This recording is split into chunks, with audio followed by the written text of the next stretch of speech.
பரிசுத்த வேதாகமம் பழைய ஏற்பாடு ஏசாயா தீர்க்க தரிசன புஸ்தகம் 41ஆம் அதிகாரம்.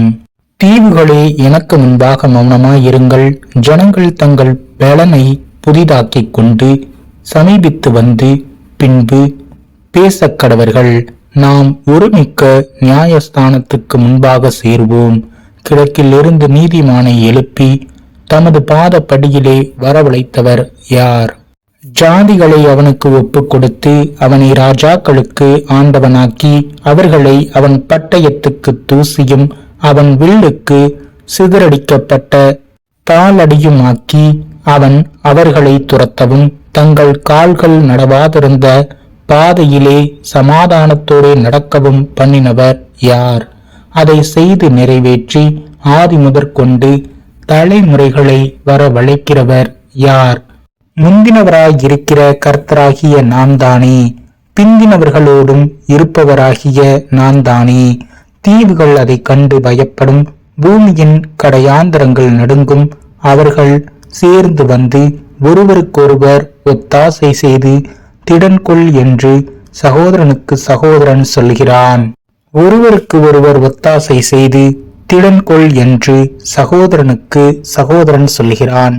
சித்திரை வேலைக்காரன் தட்டானையும் சுத்தியாலே மெல்லிய தகடு தட்டுகிறவன் அடைக்கல்லின் மேல் அடிக்கிறவனையும் உற்சாகப்படுத்தி இசைக்கிறதற்கான பக்குவம் என்று சொல்லி அது அசையாதபடிக்கு அவன் ஆணிகளால் அதை இறுக்குகிறான்.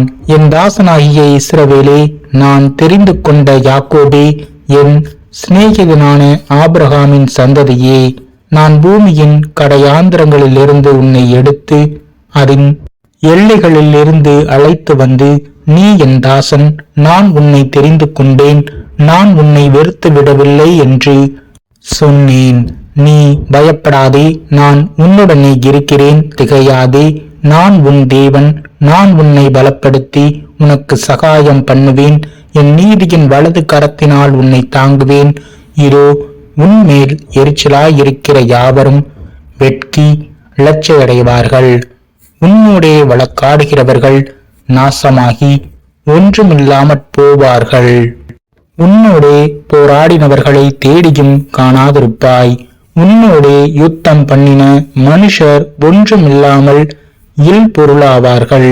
உன் தேவனாகிய கர்த்தராகிய நான் உன் வலது கையை பிடித்து பயப்படாதே, நான் உனக்கு துணை நிற்கிறேன் என்று சொல்லுகிறேன். யாக்கோபு என்னும் பூச்சியே, இஸ்ரவேலின் சிறு கூட்டமே, பயப்படாதே, நான் உனக்கு துணை நிற்கிறேன் என்று கர்த்தரும் இஸ்ரவேலின் பரிசுத்தருமாகிய உன் மீட்பர் உரைக்கிறார்.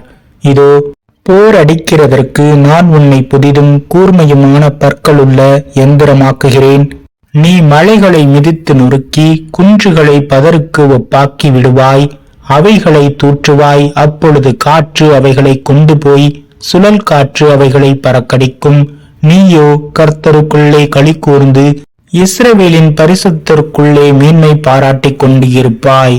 சிறுமையும் எளிமையுமானவர்கள் தண்ணீரை தேடி அது கிடைக்காமல் அவர்கள் நாவு தாகத்தால் வரலும்போது கர்த்தராகிய நான் அவர்களுக்கு செவி கொடுத்து இஸ்ரவேலின் தேவனாகிய நான் அவர்களை கைவிடாதிருப்பேன். உயர்ந்த மேடுகளில் ஆறுகளையும் பள்ளத்தாக்குகளின் நடுவே ஊற்றுகளையும் திறந்து வனாந்தரத்தை தண்ணீர் தடாகமும் வறண்ட பூமியை நீர்க்கேணிகளும் ஆக்கி வனாந்தரத்திலே கேதுரு மரங்களையும் சீத்தின் மரங்களையும் மிருத செடிகளையும் ஒளிவ மரங்களையும் நட்டு அவாந்திர வெளியிலே தேவதாரு விருட்சங்களையும் பாய்மர விருட்சங்களையும் புன்னை மரங்களையும் உண்டு பண்ணுவேன். கர்த்தருடைய கரம் அதை செய்தது என்றும் இஸ்ரவேலின் பரிசுத்தர் அதை படைத்தார் என்றும் யாவரும் கண்டு உணர்ந்து சிந்தித்து அறிவார்கள். உங்கள் வழக்கை கொண்டு வாருங்கள் என்று கர்த்தர் சொல்கிறார். உங்கள் பலமான நியாயங்களை வெளிப்படுத்துங்கள் என்று யாக்கோபின் ராஜா உரைக்கிறார். அவர்கள் அவைகளை கொண்டு வந்து சம்பவிக்கப் போகிறவைகளை நமக்கு தெரிவிக்கட்டும். அவைகளில் முந்தி சம்பவிப்பவைகள் இன்னவைகள் என்று சொல்லி நாம் நம்முடைய மனதை அவைகளின் மேல் வைக்கும்படிக்கும். பின்பு சம்பவிப்பவைகளையும் நாம் அறியும்படிக்கும் நமக்கு தெரிவிக்கட்டும். வரும் காரியங்களை நமக்கு அறிவிக்கட்டும். பின்வரும் காரியங்களை எங்களுக்கு தெரிவியுங்கள். அப்பொழுது நீங்கள் தேவர்கள் என்று அறிவோம். அல்லது நன்மையாவது தீமையாவது செய்யுங்கள். அப்பொழுது நாங்கள் திகைத்து ஏகமாய் கூடி அதை பார்ப்போம். இதோ நீங்கள் சூனியத்திலும் சூனியமாயிருக்கிறீர்கள். உங்கள் செயல் வெறுமையிலும் வெறுமையானது. உங்களை தெரிந்து கொள்ளுகிறவன் அருவருப்பானவன். நான் வடக்கே இருந்து ஒருவனை எழும்ப பண்ணுவேன். அவன் வருவான். சூரியோதய திசையில் இருந்து என் நாமத்தை தொழுது கொள்ளுவான்.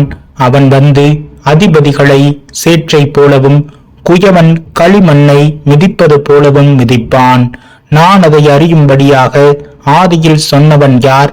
நாம் அவனை யதார்த்தவன் என்று சொல்லும்படி பூர்வ காலத்தில் அறிவித்தவன் யார்?